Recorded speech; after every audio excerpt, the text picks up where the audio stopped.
ॐ भूर्भुवः स्वः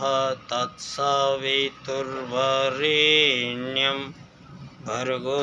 देवस्य धीमहि धियो यो नः प्रचोदयात्। ॐ गुरुर्ब्रह्मा गुरुर्विष्णु गुरुरेव महेश्वर गुरुर्साक्षात् परब्रह्म तस्मै श्री गुरुवे नमः। परम पूज्य गुरुदेव परमाननीय माता जी विद्यमान हैं। दोस्तों, बड़ा ही विशेष दिन भारतीय सनातन संस्कृति में दीपावली का त्यौहार विशेष पर्व है और ये दीपावली पर अंधकार पर प्रकाश की विजय, ये सनातन कुछ नियम हैं जो परमात्मा सत्ता ने सनातन नियमों से इस सारी सृष्टि को चलाया है। उनमें सनातन सूत्र में प्रमुख है अंधकार पर प्रकाश की जीत। तो अंधकार कितना भी घना हो जाता है दुनिया में, लेकिन जब प्रकाश आता है तो सारा अंधकार पल भर में वो छूमंतर हो जाता है। प्रकाश की इतनी ताकत है। तो ये प्रकाश, जो प्रकाश रूपी दीपावली के रूप में पावन त्यौहार हम सब लोगों ने कल ही मनाया है और हमने छोटी दीपावली को ये दीपों का त्यौहार गायत्री दीप महायज्ञ के माध्यम से पंडित दीनदयाल उपाध्याय जी की जन्मस्थली धानक्या स्टेशन जयपुर राजस्थान पर हमने मनाया था और वहाँ पर गायत्री मंत्र की आहुतियाँ हमने एकात्म मानववाद की ओर से सारे संसार के मानवों के लिए प्रस्तुत वहाँ पर हमने आहुतियाँ प्रदान करी हैं। और आज का दिन भी अब विशेष है। आज का दिन मैं आप सबके सम्मुख कुछ ऐसी बातें यहाँ पर मेरे सामने मुझे दिखाई दी हैं जिन पर चिंतन करना बहुत आवश्यक हो जाता है। दोस्तों, ये अंधकार पर प्रकाश की विजय के रूप में ये त्यौहार मनाया जाता है और ये त्यौहार सारे ही भारत में और पूरे विश्व में मनाया जाता है और ये बहुत ही भगवान श्री राम के से जुड़े हुए ये प्रारंभ से काल है। उससे पूर्व से ही दीपोत्सव का यहाँ सनातन संस्कृति में विशेष योगदान है और ये त्यौहार दीपों के प्रकाश तक सीमित रहता तो इसका आनंद बहुत ज़्यादा गुना बढ़ता है। लेकिन कल जब ये दीपावली का त्यौहार लोग मना रहे थे तो प्रकाश से ज़्यादा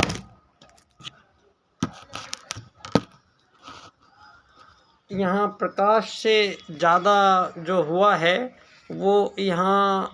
आवाज़ें, जो पटाखे छोड़े गए हैं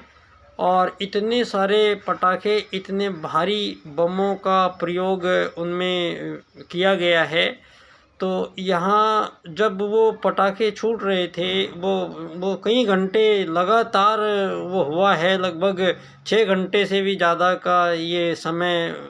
पटाखों का हो गया है लोगों का। और कल इतने ज़्यादा पटाखे और इतनी तीव्र ध्वनि के पटाखे कि सारे वातावरण में धुआं इतना पॉल्यूटेड हो गया था, यहाँ पर सांस लेना मुश्किल हो गया था उस समय। और इतनी तेज़ ध्वनि के साथ यहाँ पटाखे छोड़े गए हैं कि सबसे पहली बात तो वो एक जयपुर शहर में अगर हम बात करें तो अरबों रुपए से भी ज़्यादा के पटाखे यहाँ एक ही जयपुर में छोड़े गए हैं और इतना ज़्यादा बारूद एक शहर में इस्तेमाल हुआ है। तो इस सारे भारतवर्ष में कितना बारूद दीपावली के दिन हम लोगों ने जलाया है कि वो इतना बारूद, जहाँ पहले से ही ऑक्सीजन लेवल के लिए तरसती हुई ये दुनिया थी और यहाँ पर वातावरण इतना पॉल्यूटेड है तो ये ना किसी धार्मिक संस्थान ने कि ना किसी राजनीतिक संस्थान ने ना किसी भी इंसान ने कोई इस बात पर जहमत नहीं उठाई कि इस बात पर आखिर जो भारतीय सनातन संस्कृति के नाम से यहाँ पर जो ऐसी कुछ कुरीतियाँ जो प्रैक्टिकली आज के समय पे हम लोगों को नहीं अपनानी चाहिए, उन चीज़ों का हमें यहाँ पर रोकथाम करनी आवश्यक हो जाती है। तो यहाँ कल दो बातें मेरे जहन में आई हैं। एक,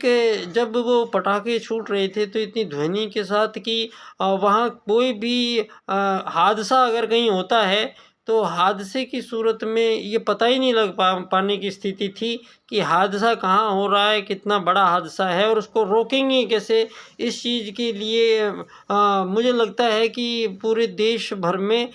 ये स्थिति बनती है कि इतना ज़्यादा पॉल्यूशन और इतना ज़्यादा वॉइस ध्वनि का प्रदूषण और ऐसी परिस्थितियां का विनिर्माण हो जाता है कि चाहते हुए भी इतनी भारी, अगर हम चाहते हैं कि आवाज़ बंद हो जाए तो क्या आपके राष्ट्र में ऐसी कोई चीज़ है कि उसको अचानक से किसी चीज़ को रोका जा सकता है। तो यहाँ पर मेरे दो प्रश्नों के उत्तर कि अगर हम चाहकर भी कुछ करें, रोकना चाहें, कोई आपातकाल भी आ जाए तो ऐसी सूरत में जो यहाँ पर ये इतना ज़्यादा ध्वनि और इतना ज़्यादा लोगों का डिस्टर्बेंस होता है, तो अगर ये अति हो जाए कभी तो क्या इसको हम रोक सकते हैं। तो इसमें अभी कोई भी तंत्र मंत्र कुछ भी काम नहीं आएगा। ज़रा सी भी परिस्थिति अगर बिगड़ती है, इसी प्रकार की परिस्थितियां बांग्लादेश में, नेपाल में और अभी अभी पिछले महीने कई देशों में, बड़े देशों में भी घटित होते हुए आप लोगों ने देखी है। तो सबसे पहला सवाल है कि भारतीय सनातन संस्कृति के नाम से जो दीपों का इतना पावन और पवित्र ये त्यौहार मनाया जाता है, इसकी एवज में, इसकी आड़ में ये हजारों टन बारूद हमारे देश में एक दिन में जो उड़ाया जाता है, तो इस पर क्या चिंतन हुआ है? इस पर कोई रोकथाम होनी चाहिए थी, पहले से ही प्रतिबंध होना चाहिए था और इस पर कोई किसी प्रकार का चिंतन नहीं होगा तो ये कबूतर का बिल्ली को देखकर आंख मूंद लेने से ये काम चलने वाला नहीं है। तो ठीक बात है कि हम सब उस सनातन संस्कृति के पोषक हैं जो सारी प्रकृति के संरक्षण का जिम्मेदार है, जो सभी जीव जंतुओं के पोषण का, रक्षण का जिम्मेदार है, जो आत्मत सर्वभूतेषु और वसुधैव कुटुम्बकम के सूत्रों को से संपूर्ण जीव जगत में व्यवहार करने वाला वो मानव धरा पर विराजमान है। तो यहाँ कुछ बातों पर सहजता से और तेज़ी के साथ, तीव्र इम्प्लीमेंटेशन के साथ इस बात पर चिंतन होना बहुत ज़रूरी है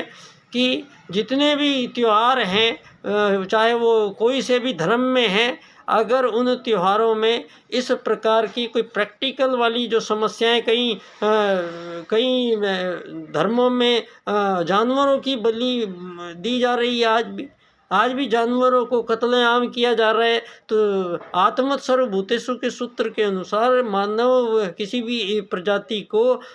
दूसरी प्रजाति पर उसका हनन करने का अधिकार मानव जाति को नहीं है। मानव जाति को संपूर्ण जीव प्रजातियों का रक्षण करने का दायित्व विशेष देकर यहाँ पर भेजा गया है और उसी क्रम से यहाँ मानवों का धरती पर आगमन और ये जो हमारी सनातन सभ्यता और संस्कृति के महत्वपूर्ण सूत्र हैं, ये महत्वपूर्ण सूत्रों की जो शिक्षाएं हैं उनको मानव समाज पर इम्प्लीमेंट करने की बारी है, ना कि उन चीज़ों को लकीरों की तरह पीटने की आवश्यकता है कि सारे धरती पर दीपावली के नाम से आप इतना पर्यावरण में इतना बारूद आपने, जहाँ बारूद सारी दुनिया में बैन होना चाहिए, वहाँ एक अभी तो ये एक छोटा सा त्यौहार मैंने गिनाया है जिसमें ये स्थितियाँ बनी हैं, और यहाँ पर तो रोज़ ऐसी परिस्थितियाँ बन रही हैं। तो इस पर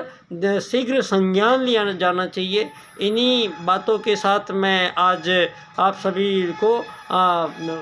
इस दीपों के प्रकाश में पंडित दीनदयाल उपाध्याय जी के 4 राजनीतिक सूत्र जो सारे संसार की राजनीति का पुनर्निर्धारण करते हैं, और जो आज सारी दुनिया युद्ध, शोषण, वध, हत्याओं में फंसी हुई 1000 साल से अंतिम परमाणु विश्व युद्ध के मुहावने पर खड़ी हुई सारी मानव जाति को एक ही दिन में सारे युद्धों का समापन करने का ऐसा विशेष प्रावधान यहाँ प्रस्तुत किया गया है। और उन राजनीतिक महापंडित राजनीति के पंडित दीनदयाल उपाध्याय जी, जिनके 4 राजनीतिक सूत्रों को मैं विशेष क्रम से उनका व्याख्यान आप सबके सम्मुख करूंगा। आर्थिक लोकतंत्र द्वारा अर्थायाम आधारित एकात्म मानववाद की स्थापना से अंत्योदय की प्राप्ति के रूप में ये सारा इम्प्लीमेंटेशन होगा।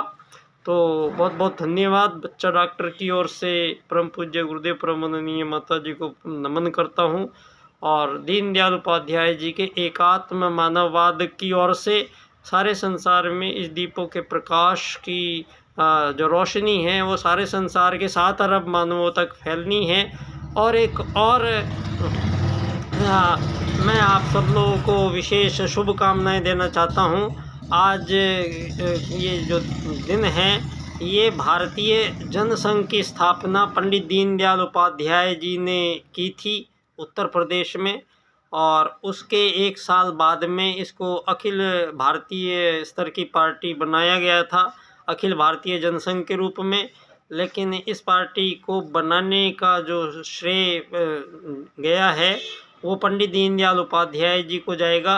और पंडित दीनदयाल उपाध्याय जी ने ही पार्टी का संपूर्ण संविधान लिखा है, जो संविधान से आज भाजपा राज कर रही है, इम्प्लीमेंटेशन दे रही है। लेकिन आज मैं इस सारी भाजपा और आरएसएस जो उसका मूल जनक है, दोनों संगठनों से मैं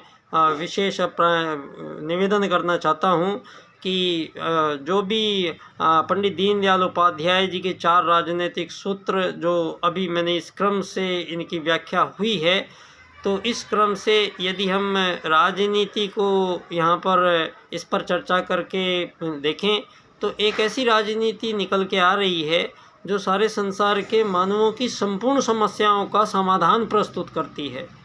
ये मानवों को इस हमेशा के लिए ट्रिलियन इकोनॉमी बनाकर विकसित राष्ट्र बनाना, ये सब पैटर्न जो यूज़ किए जा रहे हैं, इसमें चाहे मोदी जी आए, चाहे इसमें राहुल गांधी आए, चाहे इसमें कोई भी आए, इसमें ये जो थ्योरी थीम चली हुई है कि सारी विश्व को विकसित बनने के लिए हज़ारों सालों तक प्रयास करना पड़ेगा। तो ये जो इम्प्लीमेंटेशन है राजनीति का, जो आज़ादी के रूप में बांटा गया है, ये प्रसाद बंद करना पड़ेगा, क्योंकि सारी मानव जाति को कैद करके सीमा रेखाओं में और आज़ाद